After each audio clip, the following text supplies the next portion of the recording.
Good morning mga kasosyo, mga kanegosyo dyan. Kung plano mo ding magtayo ng cleaning service, umpisahan mo na.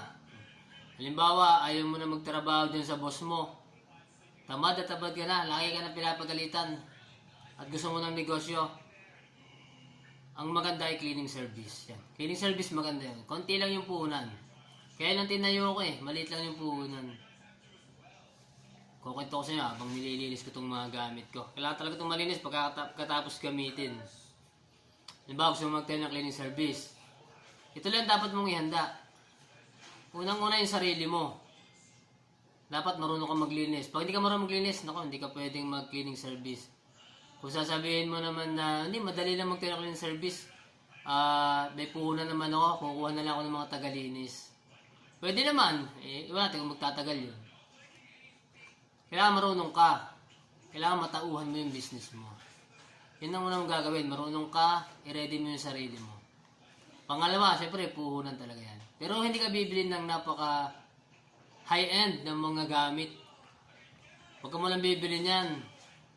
Subukan mo muna yung mga kailangan talaga. Vacuum, basahan, walis, sabon, mga sponge. Yan ang kailangan mo. Kung plano mo, kagaya sa akin, maliit lang yung cleaning service ko. Kaya hindi agad ako bumibili ng mga high-end. Pangatlo, isipin mo yung pangalan mo. Yung pangalan na magiging click sa tao. Yung pag napansin nila yung pangalan mo, may cleaning service pala dito sa lugar nito. Yun. Dapat, ikaw lang meron ng pangalan na yan. Baka mamaya, magkakatulad kayo ng iba sa malalayong mga kapitbarangay nyo, sa bayan, sa ibang bayan, magkakalituhan. Dapat yung pangalan ng cleaning service mo, wala ka pareho. Kung sakaling pa-register mo yan, o di ikaw lang yung meron.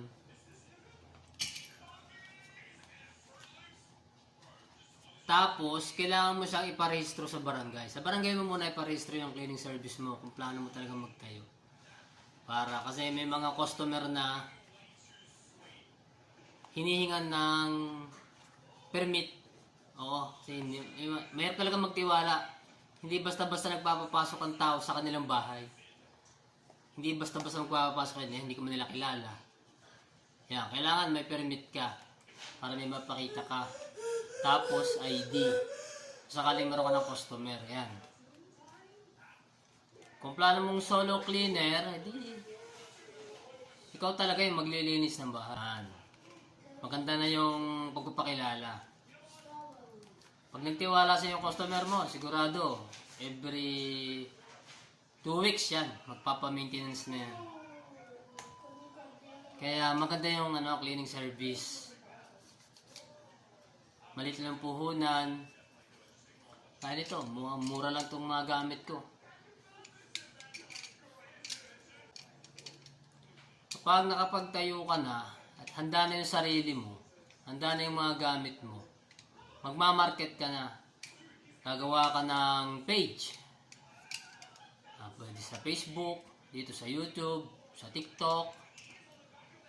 Yan, maraming pwedeng paglagay ng page. Channel, yan. Para ma-market mo. Tapos tarpaulin, kapit ka dyan sa harap mo. Mga, ganun lang. Ganun kasimple lang. Hanggang sa mapansin ng mga tao, may cleaning service pala dito. Ganun ang ginawa ko, kaya nakakakuha ko ng customer. Hindi ako tumitigil mag-market. Kahit nakakahiya talaga. Pero ba't ka mahihiya? Sila ba yung magpapakain ng pamilya mo? Hindi naman. Kaya tuloy mo lang. Kung plano mo, umpisahan mo na. Dahil nga,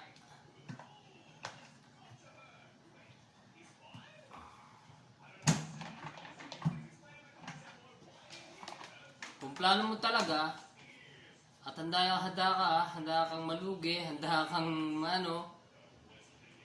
kung plano mo talagang magtayo ng cleaning service at may mga gamit ka na, may pera kang puhunan, napag-aralan mo na din, tapos napanood yung video ko, kahit, kung plano mo talaga, pwede ka na mag-umpisa. Marketing, Kung plano mo talaga magtayo ng cleaning service, gawin mo na. Siyempre, tumatanda tayo, kailangan natin ng negosyo. Kailan tayo mag-umpisa ng negosyo? Kapag 60 na. Mahirap na, hindi na kaya ng katawan natin yan. Kung may natutunan ka dito sa video ko, pakisubscribe. Kung wala naman okay lang. Bye-bye!